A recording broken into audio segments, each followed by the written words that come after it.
係咁，網友嗱喺2003年尾，我就係領導民主黨董力量啊。咁就係點解我咁憎董建華呢？就因為我睇見嗰個現象就係呢，我哋嗰個香港嘅自殺人數啊，係由500-600人一年起到過千人。咁呢個呢，我非常之憤怒嘅啊！咁就係董建華嘅政策呢，就係做翻嚟嘅。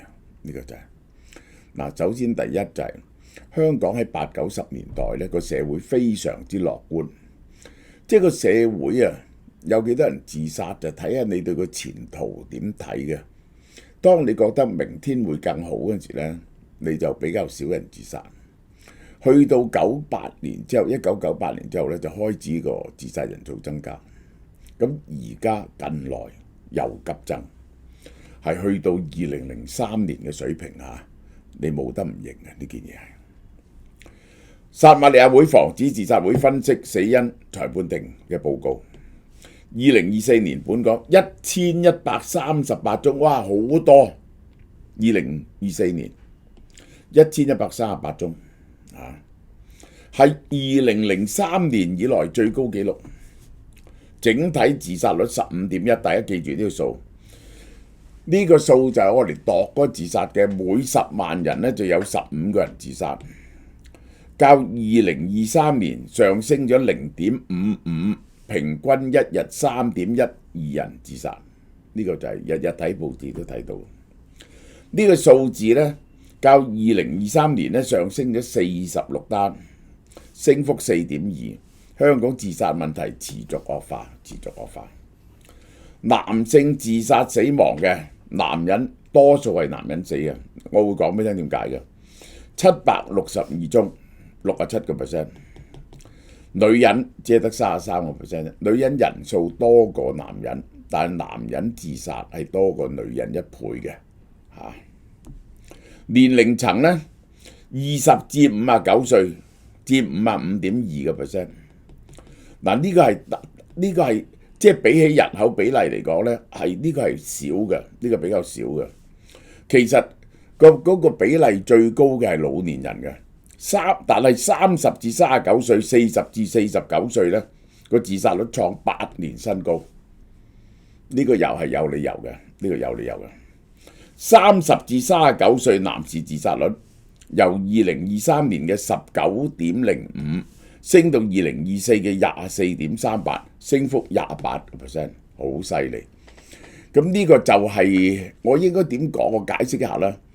呢個就係香港嗰啲高薪 job 嘅消失啊！呢個就呢有班中產階級受到好大嘅壓力。就本來呢，就舉個例啦，即係你係一個律師樓度，而家呢做嘢，咁而家律師樓好多律師樓都唔夠生意。咁呢班人呢，就供緊樓啊，有老婆仔女啊咁樣，佢有好大嘅生活壓力，但係佢又唔敢同人講喎。啲男人唔擅長將自己嘅感情同人講喎。咁因此呢啲人嘅自殺率提升好多，40至49 22.06，升至27.46，增幅24.5。中年男人有巨大嘅生活壓力，個社會一冇咁容易賺錢咧，你就大鑊㗎啦！呢個係60歲以上，呢個就係最多人死㗎啦。自殺死者60歲以上超過40%，呢個同人口唔成比例㗎啊！最多人死都係老人家嘅，70歲以上，我哋呢啲咧272宗。佔23.9%， 70歲以上咧得10幾個%人死，自殺咧佔23.9%。其實即係自殺死嘅最大原因咧就係生無可戀啊！你都知道啦。如果年紀老咗，咁就驚自己冇人照顧啦。如果你冇錢啊窮啦，咁就孤單啦。啲朋友死咗啦，啲家人周圍去啦，然後有病。我真係諗唔到點解要生存落去喎！如果我係喺咁嘅 situation 度，呢個真係老病尋親係最容易覺得生無可戀嘅。嗱，我哋睇下呢個係各種年紀嚇咁樣升上嚟，由916升到上去呢一個1138，呢三條柱咧好明顯就係呢兩條柱增加咗嘅，30至39歲，你睇呢個固然增加啦，但係呢個啊呢條柱啊幾犀利，呢兩條柱啊幾犀利，30至39、40至49，三成半自殺者37.5%，逾三成半自殺者係無業或失業人士，一無業失業嗰個壓力好大。即係香港，你如果無業咧，咁嗰啲人話，我真係好反感嗰啲人話，哇！嗰啲綜援嘅人咧就係太過舒服啦，唔公平，咁就係養懶人咁樣樣。喂，我話綜援攞幾錢啊？綜援唔係攞4000蚊到咯，而家香港，你覺得唔做嘢攞4000蚊係好開心嘅，咁你去攞咯，呢個就係你不但止4000蚊嘅生活咧係好緊張，就算政府有公屋俾埋你咧，你嘅生活都係好緊張，乜嘢都要冇錢買咯，即係唔敢買啦，乜都係。而且更加咧係你冇工作，自己賺唔到啲錢咧，中國人嘅角度嚟講，覺得生存咧係冇咗尊嚴嘅，靠人俾錢你。經濟壓力係自殺嘅最重要嘅一個因子。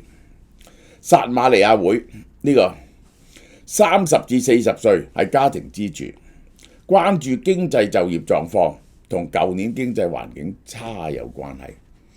呢個香港嘅經濟呢，即不但止環境差，其實香港嘅經濟呢，你揾啲高薪嘅職位呢係越嚟越難啊！呢個就係社會對男性有傳統嘅性別標籤。中年男士咧一定要事業有成、家庭美滿。如果老婆又走咗佬，呢一個係，然後咧又份工又冇咗，你喺人哋心目中咧就係一個失敗人士。好多人咧覺得落唔到台，而且有困難咧唔同人講，男兒有淚不輕彈啊，只因未到傷心處啫。呢個辛棄疾話：請何人換取紅巾翠袖，雲英紅淚。男性自殺嘅死亡較高，但係咧打電話去撒瑪利亞會求救嘅咧，即係得女性一半。男人遇到困難唔肯同人講，你只要一同人講咧，你就係個心情就好好多噶啦。呢個就係。但係就唔肯講，屈喺個心度，屈喺個心度，咁咧就好容易變咗憂鬱症。憂鬱症咧就好容易變咗自殺。自殺嘅方式，香港人係點樣死嘅咧？跳樓52.02%，吊死自殺21.44%，仲有服毒啊嘛，因為燒炭14.59%，三大因素啊，70幾加埋80幾。其他咧就仲有就係服安眠藥、食毒藥死，呢個就係主要就係咁。香港人即係跳樓咧去死咧係最冇得掹嘅嘢，即係你話跳樓唔死咧就好少噶嘛。如果你走去20-30樓跳落嚟，咁你點唔死咧？咁你跌到有時嘅跌到幾個竹棚頂一頂，咁真係有人唔死，但係個機會好少咯。你如果睇過下邊冇嘢擋住你先跳，你唔好揀有一個帳篷你先跳啊嘛，係咪？吊頸，香港以前唔係好興吊頸，大陸好多吊頸。點解？啲樓矮啊，你都唔知掛嗰條繩喺邊度好。燒炭係好流行，點解燒炭好流行啊？你唔使咁驚啊！燒炭係你食咗粒安眠藥，燒咗盤炭咁，你瞓喺度咪等佢死咗佢。而且燒炭咧，嗰條絲好睇好多喎，靚好多，塊面咧係紅粉飛飛喎。40歲男照顧者 Y 先生，佢照顧人嘅，長期照顧患病嘅父母，壓力萌生輕生嘅觀念。嗱，呢個好容易真係，即係你好孝順，照顧咗10幾20年，終於有日你頂唔個壓力係大到你頂唔順。曾經計劃去山上服藥或者跳崖自殺嘅。根據香港大學賽馬會防止自殺研究中心，10至19歲青少年嘅自殺率，呢個就係我最反對逼人讀書。過去10年增幅2.8倍，近30%中學生考慮過自殺或者傷害自己啊！你逼佢讀書啦，我就成日都叫啲人唔好逼人讀書嘅，呢個係讀書唔係一樣天生嘅嘢㗎。你諗下，我哋有咗文字，只係得嗰幾千年，以前邊有一樣嘢叫讀書啫？一班青少年佢係點樣學習呢？佢就細個嗰時模仿佢爸爸媽媽，然後呢，佢就出外夾埋啲朋友周圍去闖，係攞 experience 翻嚟。喺呢個攞 experience 呢，就係學到嘢嘅，就冇人呢古代即係 hunter-gatherer 呢，就冇人有本書喺度讀噶嘛。呢個呢係完全違反自然噶嘛，所以好多人呢，就係冇辦法讀書。呢個就係撒瑪利亞會統計19歲以下嘅求助個案，2022年175宗，升到2023年217宗，2024年頭10個月已經241宗，即係可能270宗咁樣係急增嘅呢個。即係咧，其實咧，我話咧，香港嗰個造成香港呢個咁嘅壓力煲啊，對啲青少年最大嘅責任係一啲家長，最大嘅責任就其實學校咧係俾家長逼到個冇人性嘅，點解？因為咧你唔係咁樣要求啲學生咧，嗰啲家長會帶啲學生走嘅喎，呢個大鑊喎，呢個係你如果要搶多啲學生，你一定要俾人哋更加多啲嘢俾啲學生做。所有19歲以下嘅求助者，你去求助，佢睇下你係真係想抒發感情啊，還是真係有危險，都係中至高危嘅個案。不但有死嘅念頭，而且已經展開自殺嘅準備工作，呢個就大鑊，準備緊自殺，即係譬如儲緊安眠藥啊咁樣，偷安眠藥啊咁。過去1個禮拜有個11歲嘅女童受情緒困擾結束生命，凸顯學生自殺問題嘅嚴重性同年輕化嚇。即係有時呢我個朋友佢個仔佢個女入咗呢個中文大學咁好好地咁，忽然間有日就跳咗樓，佢完全冇跡象喎。其實嗰啲青少年呢，佢已經呢個時候呢，佢啲荷爾蒙係紊亂嘅佢已經好多 growth hormone 導致佢分泌好多男性同女性荷爾蒙，呢一個睾丸酮素呢啲咁樣嘅嘢，咁佢已經唔識處理嘅，佢已經唔識處理，而咧就再喺個環境下邊有壓力咧，好多人 handle 唔到。韓國我講講我哋同鄰近嘅國家比較下先，韓國係世界上第2多人自殺嘅地方啊！你唔明點解2024年14400幾人，韓國5000萬人係7倍香港。我哋15個人我哋係死1000人，佢死14000幾人係14倍。13年最高，每日40個人死於自殺，我哋3個人佢13倍，13倍。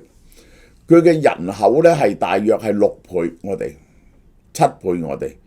嗰個自殺死嘅人咧係13倍，自殺率係28，接近 double 我哋，係2013年呢個28.5以來最高，係全球自殺率最高嘅國家之一，就係韓國。韓國係一個好大嘅壓力煲，即係我睇見咧做韓國人咧就生無可戀啊！我即係講俾大家聽幾 Q 荒謬，即係你要個個都搏命，覺得咧。即係入唔到3星咧就冇好前途，點解會入到3星啊？嗰啲咁嘅大公司做咧，除非做律師咧，就係咧你要入到首爾大學最出名嗰幾間大學，你要入嗰幾間大學嗰時候咧，你先要打入嗰幾間大學，咁你咧就入好嘅中學啦，你就要補習啦。最荒謬嘅就係韓國係有補習嚟到等你入到補習班，好嘛？入到啲高級補習班，為咗入補習班而再補習，呢個就係唔係人啊？尤其是韓國嗰啲樓價，佢哋嗰啲全租房制度，即係俾一筆錢，佢租房要咁嘅，俾一筆錢你咧就入去住，住完你攞翻嗰筆錢走，嗰筆錢係好多錢嘅，真係嗰啲住啲屋咧懶洋洋嘅。30幾歲嘅人群自殺人數增幅最大11.3%，50歲21嚇，50幾歲中年群體面臨極大嘅壓力。好啦，日本係點咧？日本唔係啦，就係啲學生自殺好犀利，學生自殺527個人啊！呢一個係1980有統計以來最多嘅。日本總自殺人數2萬，呢個就唔係好嚴重嘅。日本我一向覺得日本自殺好嚴重，原來日本自殺咧就冇咁嚴重，細路仔好嚴重，學生自殺逆數上升，總自殺人口係下跌緊嘅。呢個係嗱，呢一個日本呢個係男人自殺，呢個女人自殺，呢個整體自殺啊。嗰個咧呢個就係咁嗱，學生自殺喺邊度自殺咧？你睇見學生自殺呢個增加，呢個咧係小學自殺，呢個咧就係中學自殺。日本每年啊，呢個真係3月底到9月就嚟返學啊，嗰啲人就自殺㗎，因為唔想返學。政府同媒體加強呼籲困境學生求助。學生自殺原因好複雜嘅，學習壓力啦、校園霸凌啦、人際關係啦、職業選擇啦、健康啊，好多理由。台灣點呢？台灣死4000人，增加164人。以香港1000人，台灣4000人，佢多過香港少少。14年後重返10大死因排名第10，係10大死因之一。每10萬人17.7人死於自殺。台灣嗱，15至24歲，大家睇下啦，個年齡分佈啊，呢個係喺呢度好多人自殺，呢度好多人自殺，呢度好多人自殺。15至20歲、24歲，第一事故傷害，第二死因就自殺，第3係 cancer， 青少年嗰時癌症，呢個 cancer 自殺事故傷害。嗱，呢啲就冇自殺啦，呢啲其他嘅死嘅多，呢個時候其他呢個自殺比率最高嘅。亞太區嘅比例下，香港15.1，日本同我哋差唔多，台灣17.1，多10幾個 percent， 韓國28點幾。男女比例，香港男女比例咧比較勻循嘅，同台灣都係呢個都係度勻循。韓國男人多好多，大男人主義嘅原因，呢個就係好啦。嗱，世界上最多人自殺嘅地方啊，第一係萊索托，第二就係南韓啦。世界最高嘅自殺咧，10萬人咧係呢個係根據呢個 WHO 嘅28.7，南韓竟然27.5，就Estina 史蒂亞蒂非洲地方，美國呢一個蓋亞那中美，烏拉圭蘇里南呢啲冚唪中美國家，南非立陶宛、俄羅斯、烏克蘭係咁樣排名嘅。好多中低收入國家，我哋畫咗出嚟啦。呢啲係低收入國家啦，呢個唔使講啦。呢啲低收入國家，呢啲全部低收入國家，呢啲全部低收入國家啊！佢哋就係長期貧困啊，高失業率，醫療及心理資源匱乏，即係點呢？冇錢睇病，因此造成嗰啲因為一冇錢資源咁匱乏咧，就造成家庭環境好大鑊嘅，即係嗰啲爸爸成日都施暴嘅，你要知道打人嘅。加上 HIV 疫情同埋社區瓦解，喺非洲嘅人咧生出嚟就40幾個%有愛滋病抗體，社會整合性機制失敗，呢啲咧就係杜斯海姆講嘅失範型自殺，失範型社會個價值觀瓦解。好啦，南韓就點解呢？教育同職場嗰個競爭極端化，老年貧困，社會安全網不足，青壯年同長者咧都有規範失調同過度自人化嘅壓力嚟選擇點出路。10大入邊咧有俄羅斯喎，嗱大家睇下喎，有俄羅斯喎，有俄羅斯，有立陶宛喎，呢個好得意嘅，點解？烏克蘭喺呢度喎，反而係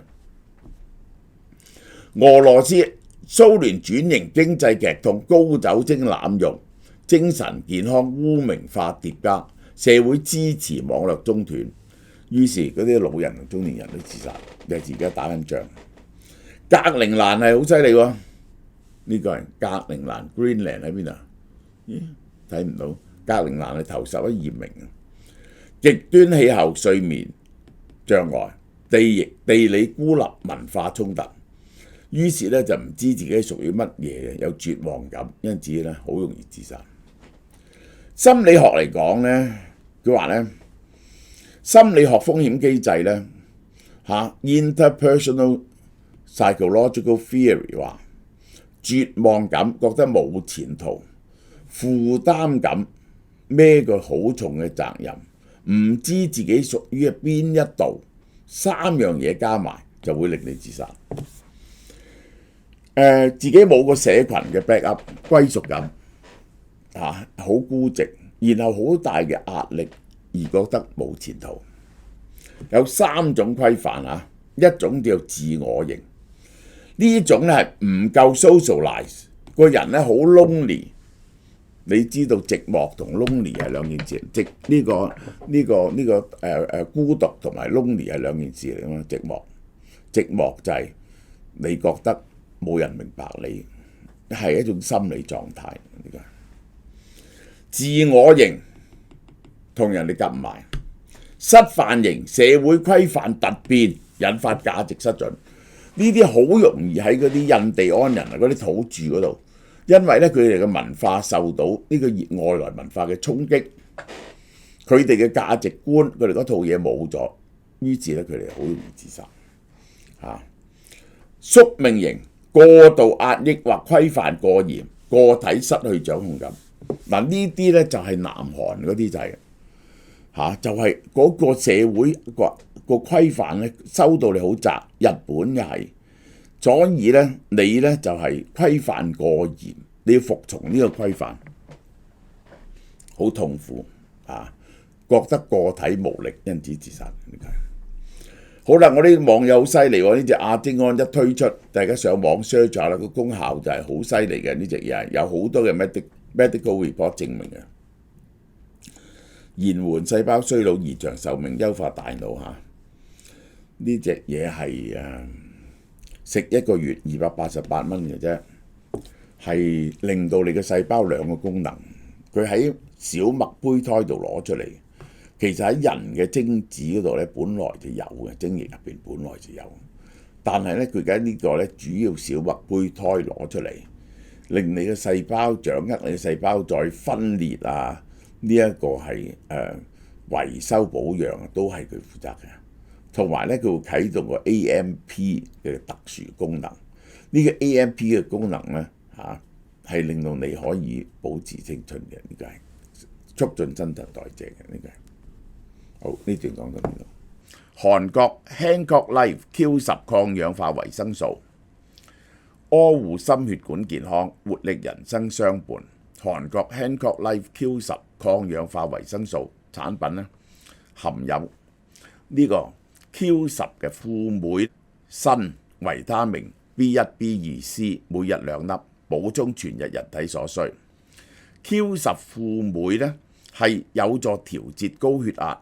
而鋅咧就增強抵抗力同促進細胞增長，想改善血壓、增強體質、改進新陳代謝、恢復年輕活力咧就要食啦。一盒咧有240粒喎，4個月份量，原價720蚊，會員1盒9折，2盒7折。